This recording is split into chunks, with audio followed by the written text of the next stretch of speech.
Hello everybody and welcome to this episode of Real Warriors. Tonight I'm sitting here with Alex and I'm super excited because he has created a very original project that we will discuss tonight. Alex, how are you doing? Hey, Jan. Thanks for having me. Hey. So just, to get started, can you tell us a little bit about your background in visual design and also how did you get immersed in the world of AI?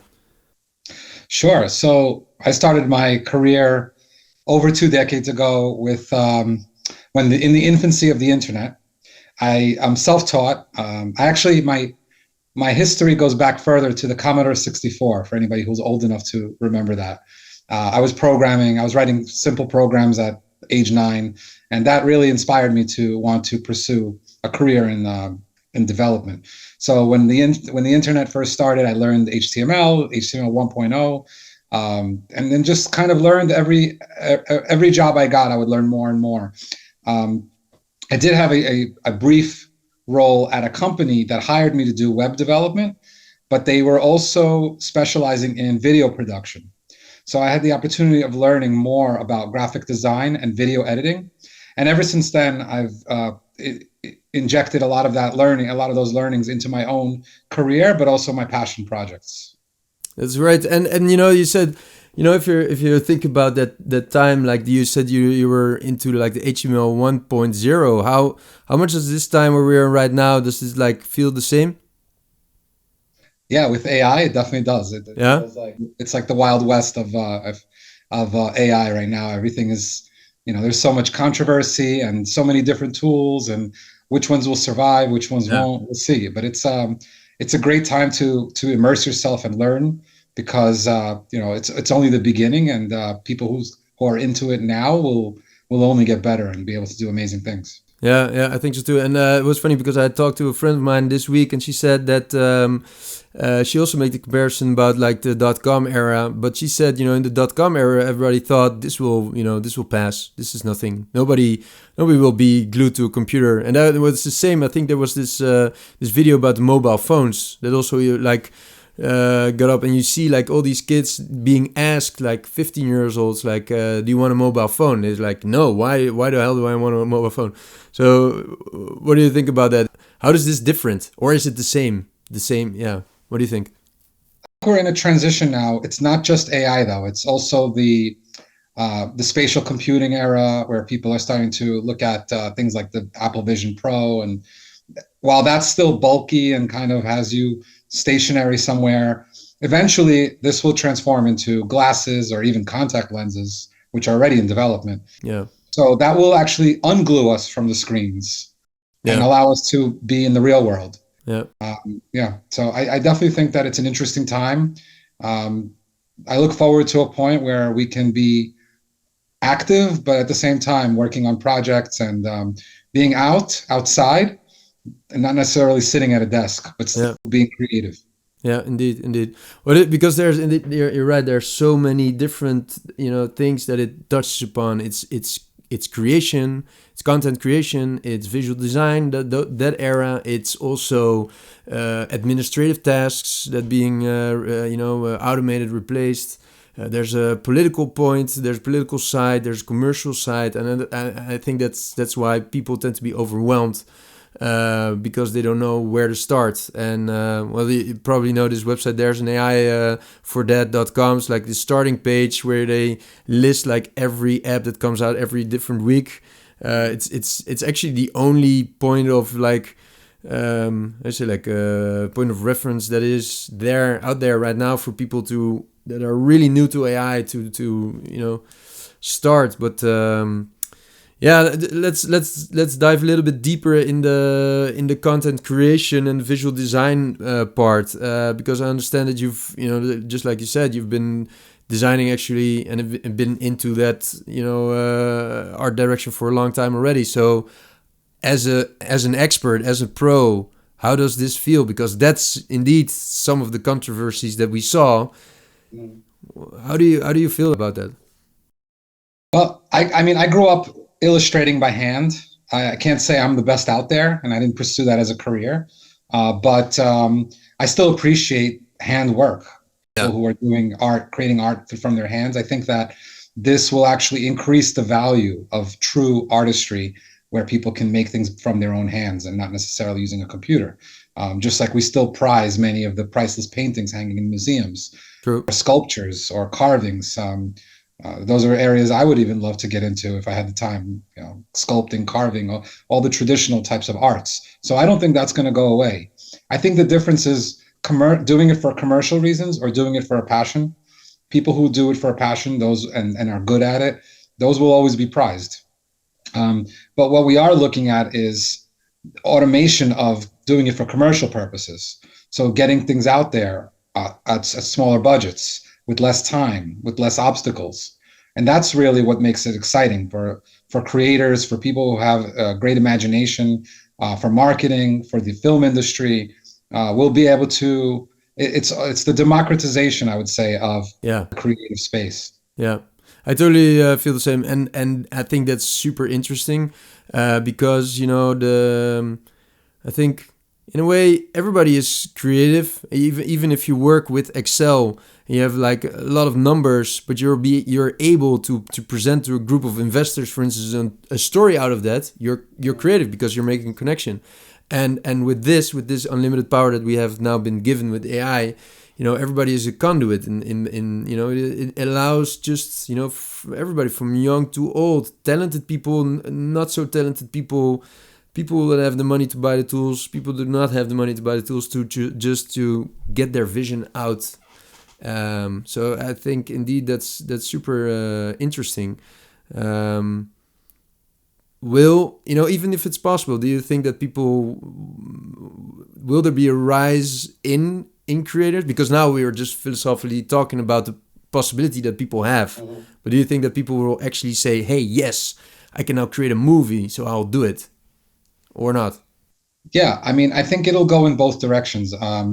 For example, I've actually written 2 graphic novels, and I followed the traditional route of working with professional illustrators and colorists and people who created this art from scratch. Yeah. And I have plans for a 3rd book, which I plan to work with a traditional artist anyway, even though AI already exists, and I can technically create pretty much all the art for the book using AI. But for that purpose, I think the audience is still appreciative of art that comes from the hands or comes from talented artists, and these artists have followings as well. So they're both routes. The other side of things, I think AI can be used for another audience who is appreciative of that style. I do also think that there will be more of the kind of like a hybrid between illustration or real photorealistic imagery. So things that you cannot create by illustration or even setting up a photograph, where it would be too crazy to create masks and makeup and settings and everything to do one photo, right? But now you can create these really photorealistic scenes using AI. That will become its own genre, I believe, even if it's in a book format. I have several ideas for that too, and things small projects I've worked on that I'll be expanding upon. But I definitely see a genre like that, which is kind of like a cross between graphic novels or storytelling and photorealistic magazines. Yeah, so actually, does that mean that, from a creative place where you already are and you're creating graphic novels, actually, does that like open up more creative space for you to see like more creative directions? Yes. In fact, I've worked on my 3rd book that I haven't put out yet, and I'm still using AI to create the inspirations, the color palettes, even some of the character ideas. But then I can use that as a storyboard and feed that back to the real artists that would actually illustrate the full storyline in the book itself. That's one way of doing it. And one of my other books, which was also illustrated in the traditional way, I'm now looking to adapt into an animated feature film. So part of that project is creating a pitch deck. I used AI to help me create the pitch deck.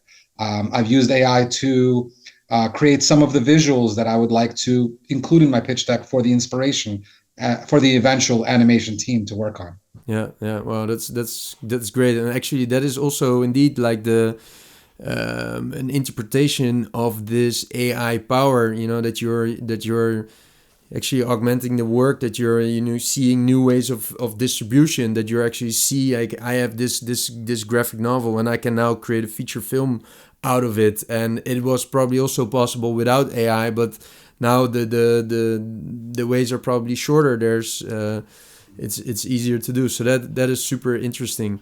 When is it coming out? The film? Yeah. I don't know yet. I'm still in the early stages, but hopefully, I'm able to accelerate the path by using AI, by using other tools, by networking with people in the industry, and bringing something beautiful to the public. So how do you feel about, we connected on LinkedIn, so that's why we know each other. And how do you feel about, LinkedIn becoming like this free museum of creative wonders? Just if it's just like if I feel the need to become inspired, just open my LinkedIn, I just swipe and I see, wow, all this amazement. What do you think about that? Yeah, I'm really enjoying LinkedIn networking and posts, and I think it's on a different caliber than what we see on other social media platforms like Facebook and Instagram and Twitter, and because LinkedIn is really tied to our professional roles whatever we're doing in our lives. So we want to keep that reputation in a good status. So, it prevents a lot of this irrational arguments and nonsense that's happening in many of the other social media platforms. Doesn't happen as much on LinkedIn, which keeps the content more clean and positive, I would say. So I'm definitely enjoying that. And I've been connecting with a lot of AI filmmakers lately and AI enthusiasts and seeing their work. And it's a great platform for those kinds of projects. Yeah, I think that's an interesting viewpoint to look LinkedIn that way, and you're totally right. This creative vibe amongst the creators is awesome. It's very special. I actually not really experienced that before. I think it was January or February. I participated in the Runway Gen 48 film competition, and we were few hundred creators on Discord channel, and everybody was posting their work, and it was amazing. Everybody was uplifting, cheering for each other. Nobody was there to win. It was so funny. It was obviously, yes, winning was a goal, and people, but it was not a competition. It was a brotherhood. It's like, yeah, this looks so awesome. Which tools did they use? So it was amazing. I've never saw that in a competition ever before. And so any film competition for you that or any other competition you're thinking about? Well, I did submit and receive a Webby honoree in 2023 for a different product of mine. It's not AI related, although now with AI it can be enhanced even further. I created a interactive virtual museum based on World War II and Holocaust education out of the Soviet Union. Yeah. And it's a virtual museum. You don't need a headset to browse. You can go through the browser. It's available on survivoraaron'sstory.com. Okay. And I received the Webby honoree for science and education. So that was amazing. Yeah. And the same book that I based it on received an Independent Publishing Book Award back in 2016. I just recently entered my first AI video. Actually, it's my second, but I consider it my first because this is really where I started to use a lot of different AI tools. Yeah. And I entered it into the new Runway AI Film Festival competition. So hopefully, I'll get some good news in a few weeks when they've announced their... Indeed. Oh, I'm rooting for you, man. Well, great segue. Is this the Planet of the Apes project? Yeah, it is that. And to talk more about that, my background, I was born in the Soviet Union, came to the United States as a child, grew up in New York, and I like to infuse a lot of my own background into my ideas, as probably most creators do, things that we're knowledgeable about or have a background with. So I've learned a lot about that type of government, that type of environment, from my parents, from my grandparents, how it doesn't work. I actually visited Cuba as well several years ago and saw how many of their beautiful architecture that they used to have in their society seems like it's crumbling because of this type of government. So I infused the concept of communism and the Soviet concepts into my love for the Planet of the Apes franchise. Wow. My enjoyment of that franchise goes back to the original films. Yeah. The first film that came out in 1968, I wasn't born yet, but I enjoyed it a little bit later in life. Charles And I Heston, right? decided to. What's Sorry, that? Charles Heston. Yeah, exactly. Yeah. And so I kind of created this mashup of the Planet of the Apes and what if communism somehow ended up on the Planet of the Apes? How would that world evolve and what would be their environments? And I created this video using a variety of tools from Mid Journey, Runway, many others, voiceover tool, 11 Labs, music effects by Google, which created some of the music, some other apps that create sound effects. I put it all together and created this parody dark trailer for communism on the Planet of the Apes. Yeah, it will be featured at the end of this episode where everybody can see it. I saw it when it came out. I thought it was really original. Not something that I've seen yet. Also because what I see with AI right now is we are mixing different genres, with different formats. In another episode with Billy Bowman, I talked about how he created like a crossover between video and music. And what you're doing here as well is super interesting and uncharted territory because you're creating a video which has both how do you say, like entertainment and an educational value. Mm-hmm. So this is something that kids in school should see. It's super, it's great to digest like heavy stuff in a way that it's that's very well packaged. So how did you came up with this idea? Because you said you were influenced, like Planet of the Apes is an important film for you, but how did you? When was the moment when you say, "Hey, I'm going to create this crossover"? Yeah.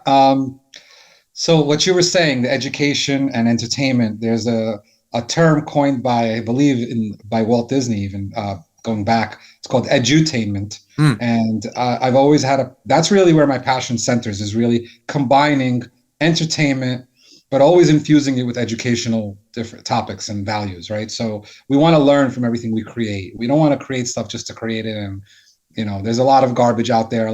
There's so much content these days competing for our eyes and ears. So we want to have something that makes people interested in learning more, right? So that's one of the reasons I did this. My book that I mentioned earlier, my graphic novel, is another thing I did that's similar to that. It's based on my grandfather's testimony to the Shoah Foundation, founded by Steven Spielberg. It was about his experience during the Holocaust in the Ukraine and Soviet Union. So that was another piece that I tried to make it as historically accurate as possible. Yeah. Now, Planet of the Apes is a little bit different. It's a creative, I would call it a creative social commentary. Yeah. And the reason I did it also is because the younger generation may not be interested in history. And I myself, I'll admit, in high school, I wasn't as interested in history, geography, things like that. And what happens when we're not interested and we completely disconnect is we forget what happened before us. Yeah. And we start to repeat the mistakes of our grandparents, our great-grandparents, or their neighbors, or people in the world. And I think by creating these kind of content, we're engaging the new generation to learn, to be inspired, and to, hey, what does that mean? Where does this come from? And then they want to go and learn about actual real history. And by doing that, I hope that we can inspire the new generation to prevent the mistakes of the past and create a better world for all of us. I think it's super interesting and very honorable as well to keep a time alive that we should never forget. Indeed, it's just like in this sense with this particular project, you're actually how do you say, like there's two wins in a sense, or two things that we cannot forget. It's also obviously history, but also movie classics. It's just like I don't want to bash younger generations, but I talk to people that are way younger than me and they don't even know The Matrix. So it's just like, hey, there's way before The Matrix there was a lot of good stuff that we should keep alive. So and the way you are doing this, I think that's super interesting. Do you see more potential here? I definitely do. I would also want to point out there's this documentary There's several versions of them. One came out, I believe, in 2014. There's another one that just came out recently. It's called Everything is a Remix. I don't know if you've seen it. No. Very interesting, and it's not, the new one does touch on AI, but it's really about human creativity and Yeah. the concept that there's almost nobody that can create something from nothing, right? As a person, we Yeah. all base our creativity on things we've seen and experienced before us that we've enjoyed. So everything is a remix, and we could really connect it to, let's say, hip hop music, where they like to remix or sample Yeah. previous Totally. music. And there's a lot of examples of it like that, not only in hip hop, in all types of genres.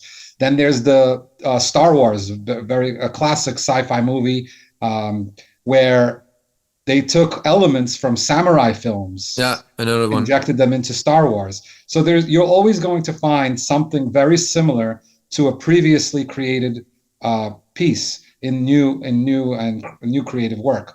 So that's one thing I wanted to point out. And for the last 2 decades, I think that there's been this trend with reboots. They want to reboot all these movies, redo them, but they almost follow almost the same script, right? Yeah. Just using modern technology, new actors. Yeah. What I see happening is kind of an evolution of that. Instead of rebooting an existing movie, it will be a mashup of Yeah.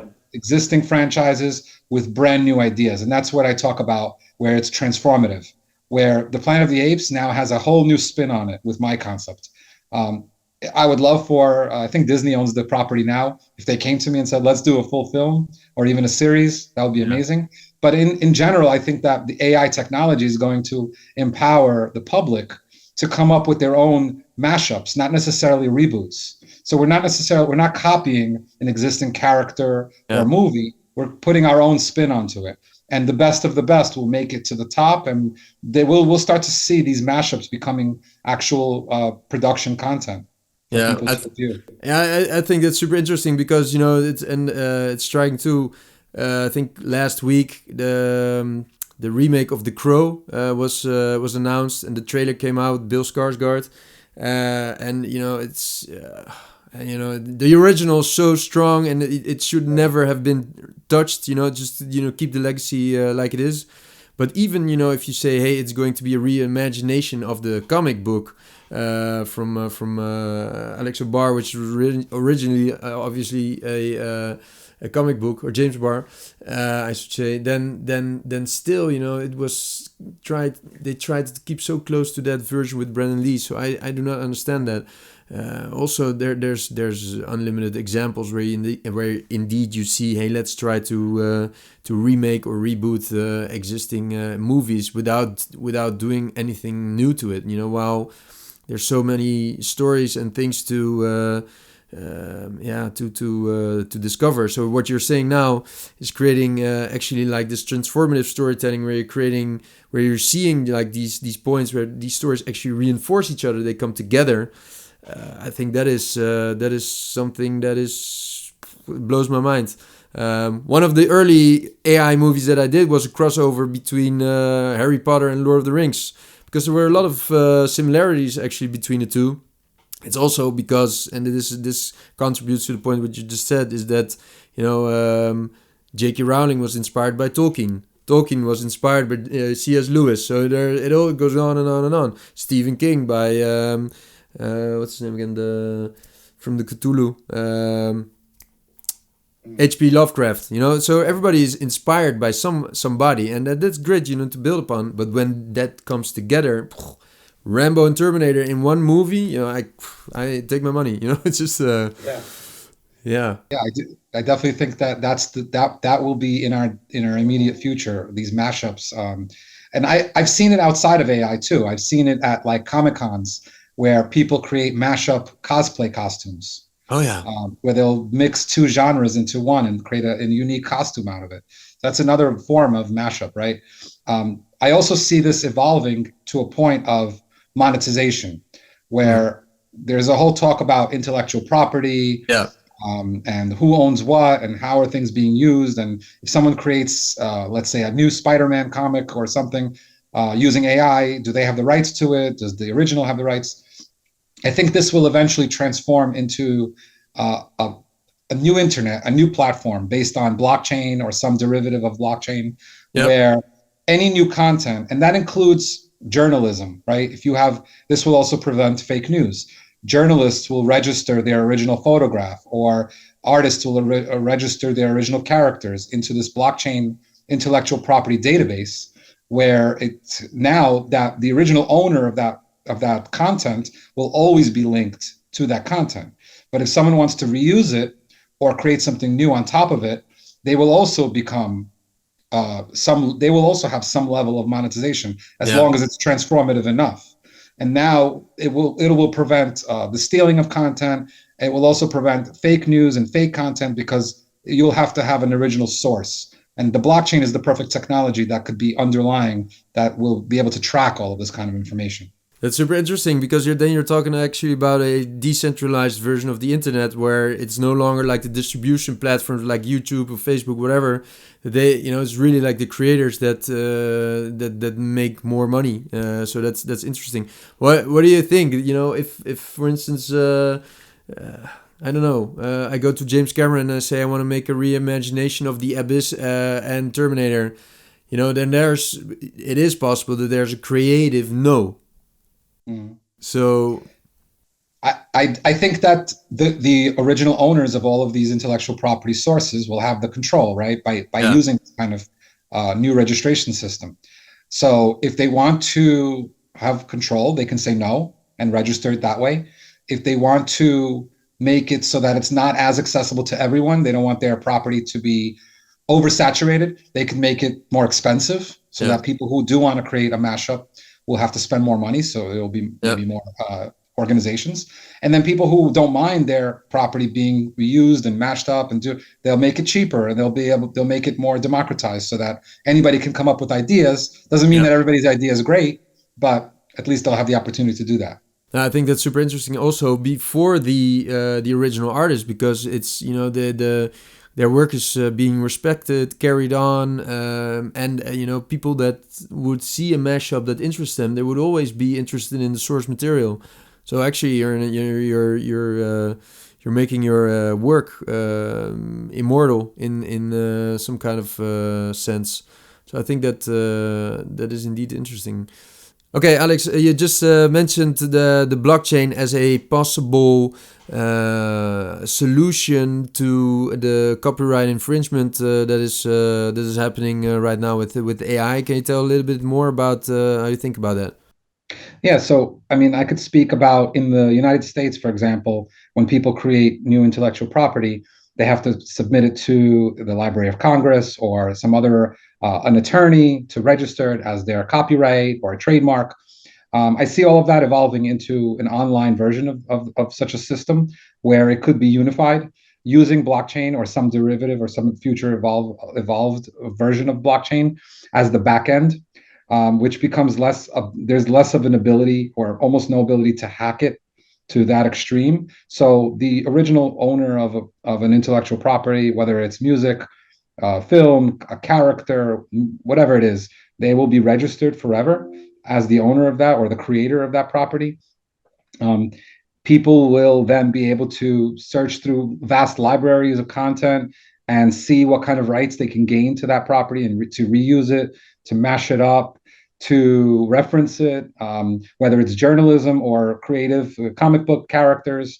There's all sorts of things, even a photograph, right? So if you take a photo, your camera or your phone will be able to register that as your source. You're the original Yeah, source, which will hopefully prevent fake news and fake content from hitting the public and tricking people, which is happening like crazy these days, even without AI, yeah, even with Photoshop. It's been already happening for yeah, over a decade. Uh, so that's one thing that I see happening. The way blockchain works is really there's many copies of the same data, and even if you hack one copy of that data, all the other copies will overrule and say that's not a recognized version of the data. So this, because there's so many copies, and that will become something that's on the cloud. Right now, the cloud is still based on servers, right? It's servers that are hosting these clouds. But the way I envision it is where the entire internet will become decentralized. yeah, Also, something on the form of a blockchain. And rather than us depending on satellites, antennas, servers, hosting providers. The entire ecosystem will become decentralized. Our phones will be these portable servers. And by communicating with one another through radio antennas, we will no longer rely on these gatekeepers, these organizations that are gatekeepers. One thing that could evolve into is a more democratized world Yeah. where countries like North Korea can't block the internet from their citizens. As long as you have a device and you're within a certain amount of miles radius of another person, now you have connection to the internet, and it becomes a true cloud. That's a true cloud, not based on servers or siloed environments. Do you hear maybe other people already talking about this as well? That it's moving into this direction. That because I can imagine that for there was this interview with OpenAI CTO last week, and she was very like secretive about the training data for Sora. So if there's like you say, if it would all be registered in blockchains, I don't think there's no need to be secretive about your training data anymore, right? The difference is that the way AI works, is that once it's trained, that original data is not necessarily stored. So it's difficult to really know what was it trained on. But if the future models of AI are trained through a blockchain system, that path can always be there, right? Even if the original image or film is no longer in the database of the model, the path can be there, and you could say, this we can trace back this piece, new content, to these 50,000 other pieces of content. Yeah, indeed. And that could potentially monetize and help the artists that are contributing even a small pixel to something. They could be potentially monetized that way as well. Yeah, indeed. And so there's actually a lot of advantages in this way of organizing the new internet in AI for artists that created work, for creators that want to build upon that work, for governments as well, so they know there's actually the copyright or the rights to content is arranged. So what will happen next? Will there be new startups that will start creating blockchains or offering these blockchain systems or services based on this AI, like you say? What do you think? I think that all the components are all out there. They're Yeah. all in their infancy. It's now a matter of people, startups, bringing them together, Yeah. marrying many of these components together to Yeah. create something even bigger than what we're seeing in the market right now. Yeah, that's interesting. Yeah, so there's a lot of different things, developments, many different ways that we need to watch. Another thing that I wanted to ask you, because I also know you have a background in marketing. So, what do you think how does AI work for marketeers? They're not like I'm not talking about creating content, but more like people that need to work with ads, for instance, or really need to think about, hey, I'm going to have this website or landing page, have this funnel. How does AI imply on that field? What do you think about that? Yeah, I'll touch on that in a second. I just wanted to mention one other part of marketing and creative, especially in marketing. A lot of the people who are the art directors, they spend hours looking for the proper content through Mm. stock photography, stock video. So much time is spent on that, and it's very tedious, right? And sometimes you'll never find what you're looking for, even though you have something in your vision. So AI is really helping solve that problem. You don't necessarily need to look for something that was already created, but you create something new based on your idea if you prompt it properly and you develop it. So that's something that will definitely benefit marketers because many of these marketing companies they charge their clients based on their time, based on hours. Yeah. So rather than sit there and look through a vast library of content, you can actually create exactly what you're looking for very quickly. Yeah. But with the marketing data perspective, that's already being done. I mean, and it's only, again, it's in its infancy. It will continue to evolve.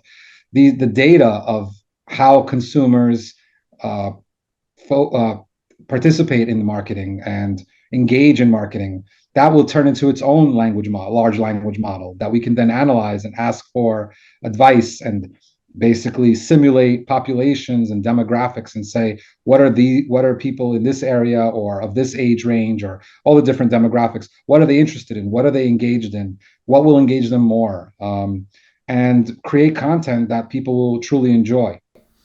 Yeah, and when you started, you said the stock footage. That is interesting. I actually thought about that a lot. I also wrote a post about it. I think a month ago, where I thought, Storyblock, Shutterstock. There's Pond5. There's so many. They sit on massive amounts of data, visual data. So where are their generators? We haven't seen any like Shutterstock generator yet, and with this that I think that would be very interesting commercial direction for them to say, hey, we're joining the AI market, and by the way, we're already sitting on millions of pieces of content, like on Artlist as well, or and Vato Elements. There's so many. But Yeah, I mean, it's like any other technology, going back to textile workers that did everything by hand, and then there's a term called the Luddites, which were an uprising in the 19th century England, I believe, against machinery that made clothing. yeah, People protested photography because they were portrait painters. yeah, The horse industry protested cars because they were in any kind of transition. There are jobs that are potentially lost or replaced, but yeah, there are always a boom of new jobs and new industries and things we can't even imagine at the moment that will come out of this. yeah. So it's really up to people to be able to adapt. And like Bruce Lee said, be like water. Mm. When we adapt into new and emerging technologies, we thrive. And the people who resist, they get stuck, they get left behind, unfortunately. Yeah, and it's yeah, that's true, and it's a choice. You can say, hey, this is a new technology, and I see it as a threat because I'm doing all this. For instance, I'm a video producer, and now Sora comes around, and will I be left out of the work? I get these questions too. That people say, hey. We don't need you anymore for creating a video, but then I'm like, yeah, okay, then do it. It's just Yeah. it's still creative work, and I think the choice you have is you say, hey, I'm going to embrace this change. I'm going to see where are commercial opportunities, or indeed you say, hey, this is I'm going to do something entirely else because I'm defeated. So this is also a time for mindset, for really like controlling your direction, actually taking matters in your own hands. So that's but who's teaching us that? Who's teaching these people that mindset? Yeah, I mean, it really takes a certain type of person to realize, and hopefully more people are realizing at a young age, that you have to constantly adapt to thrive Yeah, in this world. You can never get stuck in one thing. You have to learn new things. Life is all about constant learning, and I encourage everyone to learn everything. Learn everything you can with your time. Spend time learning and never stop. Some people feel like there's an American saying. I think it's American. You can't teach an old dog new tricks. yeah. Well, first of all, we're not dogs. And second of all, maybe you can't teach someone else, but you can definitely teach yourself as long as you're passionate about learning. True. And is there a role for you with the edutainment there? Because if people need to be educated while not being educated, while being entertained at the same time. Exactly. So you create engaging entertainment products while infusing the educational part of it so that people walk away with something to think about and then they're inspired to go and research and learn more on their Yeah, own. yeah, indeed. Well, there's a lot of interesting times ahead of us. You also think and talk a lot about the future. So what is your point of view? Like, where are we now, and where are we going? What is coming? How does AI is going to change in the creative and in the visual world? How is it going to change even more than it's changing already? Yeah, I mean, let's step aside from creative for a second. And I think that AI and robotics, people are fearful of it. Automation, we no longer need people to do jobs. But I think that will, and it may be painful for some in the beginning, which it always is. Any new technology is. The Industrial Revolution was. Yep. But what I see the long-term picture is we are going to solve a lot of problems. We're going to be able to reduce the amount of time we need to work for a living, really. I mean, 40-hour week is, let's say, standard these days. That wasn't always the standard. In ancient times, there was no such thing as the weekend. Now there are some countries or some areas experimenting with a 3 or 4 day week. I do think that in the long run, AI will solve a lot of our problems. Also help create health solutions so that we can live healthier. And what I do think is that in the long run, it will help us go back to being outdoors, spending more time outdoors, hiking, skiing, swimming, enjoying the world. Yeah. But also focusing on creative projects rather than the tedious stuff that most people don't want to do anyway. That's where I see. I do think that people will start to enjoy their lives even more. And there will be a creative explosion because they'll be able to focus more on creative work rather than all these tedious things that, most people are annoyed with. I think it's brilliant. It's just like, you cannot be against AI if you hear this. This is like, you're doing 40 years of work that you don't like because it pays your bills, and now you can automate it and you can go outside, indeed go fishing, and you enjoy your life. If AI will take us there, there's nothing to be against. It's just like this is and who knows how fast will this moment come. Indeed, like the droids, right. There we see already the different factories spitting out these droids. How fast will this moment come? What do you think about that?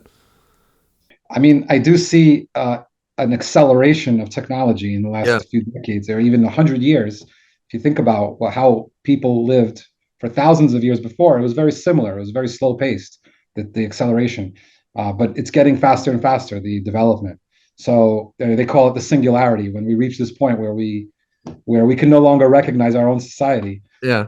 I'm an optimist, so I hope that it will lead to this optimistic future where we can really spend more time living through our passions instead of just the work to survive, which most people do in this world.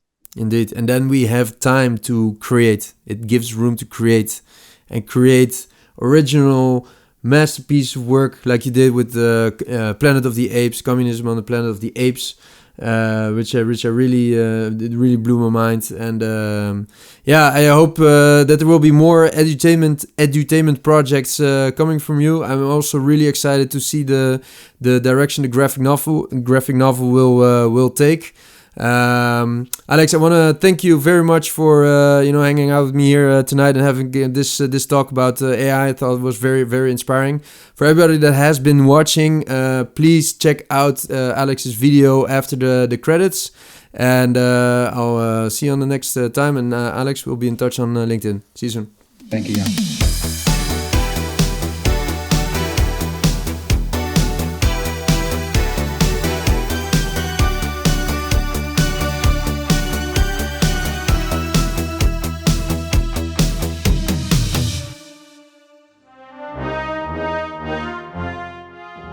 Communism on the Planet of the Apes is a thought-provoking and action-packed new series where the inhabitants of the Planet of the Apes discover a crashed Soviet space probe transported through a wormhole with various Soviet books and propaganda on board. The apes begin to emulate the symbols, nationalism, and militaristic pursuits of the Soviets, starting with global revolutions and leading to warring totalitarian regimes.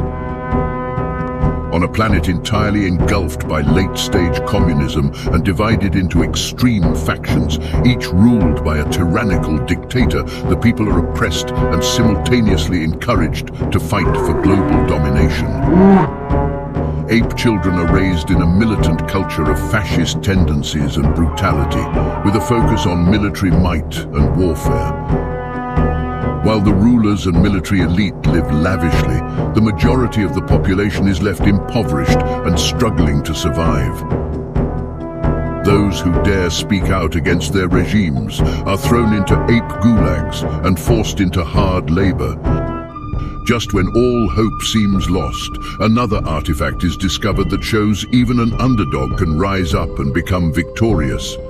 This relic inspires a rebellion among the Gulag prisoners, who begin their struggle for liberty and freedom. With constant warfare between dictators and the ongoing struggle for liberty and freedom, Communism on the Planet of the Apes is a must-see series that explores the dangers of totalitarian rule and the human struggle for independence. Let the enemies of the state tremble in fear.